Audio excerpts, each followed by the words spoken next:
আপনারা আমাদের চ্যানেলকে দেখুন, লাইক করুন, কমেন্ট করুন, সাবস্ক্রাইব করুন।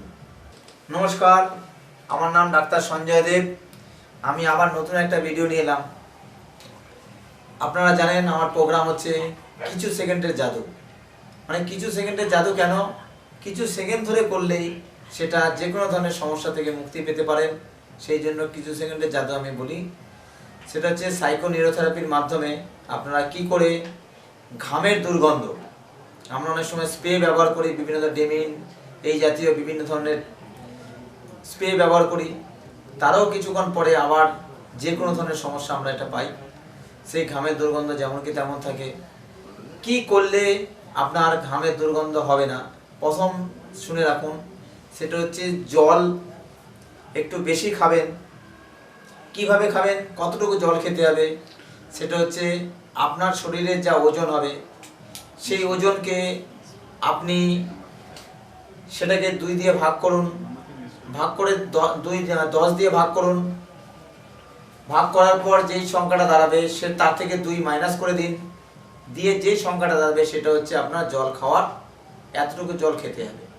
আরেকবার বলছি, প্রথম আপনি আপনার নিজের শরীরকে ওজন করুন, করে যে ওজনটা হবে সেটাকে 10 দিয়ে ভাগ দিন। ভাগ দেওয়ার পর যে সংখ্যাটা আসবে সেটাকে থেকে 2 বাদ দিন। যদি বাদ দেওয়ার পর যে সংখ্যাটা আসবে সেটা ওইটুকু জল খেতে হবে। কীভাবে খাবেন? জল কিন্তু খাবার সাথে সাথে খাবেন না, খাবার আধ ঘন্টা পরে খান।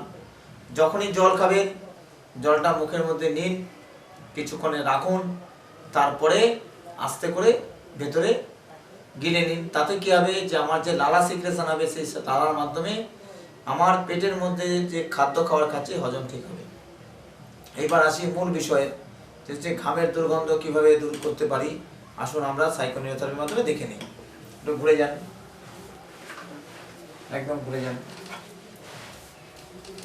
এইটা এইভাবে বসতে হবে। এটা কিন্তু নিজে করা যাবে না, এটা অন্য কোনো ব্যক্তি এটাকে করে দিতে হবে। কারণ নিজে যদি করি, কারণ পিঠে নিজে করতে পারবো না, সেই জন্য অন্য কোনো ব্যক্তি করতে হবে। আমাদের এইখানে স্ক্যাপুলা বলা হয়, এই স্ক্যাপুলা থেকে টেনে মাঝখানে নিয়ে আসতে হবে সমান। সোজা যদি টানি আর স্পাইনাল কর্ড মাঝখানে দেবো। হাতটাকে এইভাবে কাটারির মতো রাখবো, মেরুদণ্ড দুটো পাশে রেখে ভেতর দিকে চাপ, মানে পিঠের দিকে চাপ দেওয়া। 1 2 3 ছেড়ে দিলাম। কি করতে আবার বলছি, স্ক্যাপুলার যেখানে লাস্ট পার্ট, সেই লাস্ট পার্টে আঙুল দেবেন, দিয়ে টেনে নিয়ে আসবেন। স্পাইনাল কর্ড মাঝখানে রাখবেন, হাতটাকে কাটারির মতো বসাবেন, বসিয়ে 6 বার চাপ দেওয়া। 1 2 3 এইভাবে 6 বার। আবার দেখে রাখুন, স্ক্যাপুলা শেষ হলো, সেখান থেকে সোজা টেনে নিয়ে আসবেন। এই যে এই অংশটা, এই যখন টেনে নিয়ে এসে মাঝখানে রাখলেন সেখানে বসবে। বসার পর হাতটাকে কাটারির মতো বসালেন, বসিয়ে চাপ দেবেন হচ্ছে 1 2 3। 1 মিনিট অন্তর 6 বার। এইভাবে দিনে 3 থেকে 4 বার নিন। নিলে 10 থেকে 15 দিনের মধ্যে আপনার ঘামের যে দুর্গন্ধ আছে সেটা চলে যাবে। কেন? এখানে অ্যাড্রিনাল গ্ল্যান্ড থাকে। অ্যাড্রিনাল গ্ল্যান্ড বা অ্যাড্রিনাল কর্টেক্স বা কিডনির উপরের পার্ট।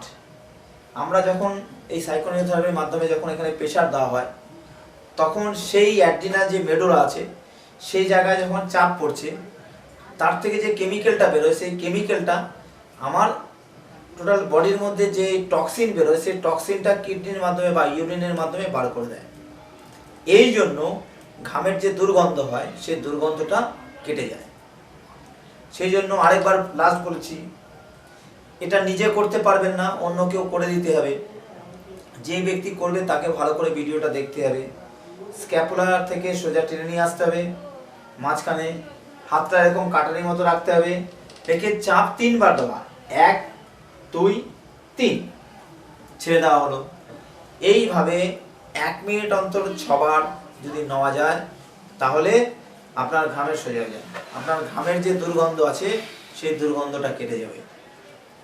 আপনাকে কোনো ডেমিন বা বিভিন্ন ধরনের যে স্প্রে ব্যবহার করি সেই স্প্রে ব্যবহার করতে হবে না। কিন্তু জলটা 5 লিটার থেকে 6 লিটার খাবেন, তাহলে আপনার শরীর সুস্থ থাকবে, কিডনি বডি থেকে যে টক্সিন থাকে সেটা বার করতে পারবে, তাহলে ঘামের মাধ্যমে যে গন্ধ সেটা দূর হয়ে যাবে। নিয়মিত দেখুন আমি যেগুলো বলি। প্রথম আমার একটাই অনুরোধ থাকে, সেটা হচ্ছে ভালো করে দেখবেন, যেভাবে বলছি সেভাবে পদ্ধতি অবলম্বন করবেন, তাহলে রেজাল্ট পাবেন, না হলে রেজাল্ট পাবেন না। না হলে কী হবে, আপনি আমার সম্বন্ধে বদনাম করবেন। সেই জন্য আমার অনুরোধ, আপনারা যেটা করবেন সেটা ঠিকভাবে ঠিক পদ্ধতিতে করুন, তাহলে আপনারা সেই রেজাল্ট পাবেন। নমস্কার, ধন্যবাদ, ভালো থাকবেন।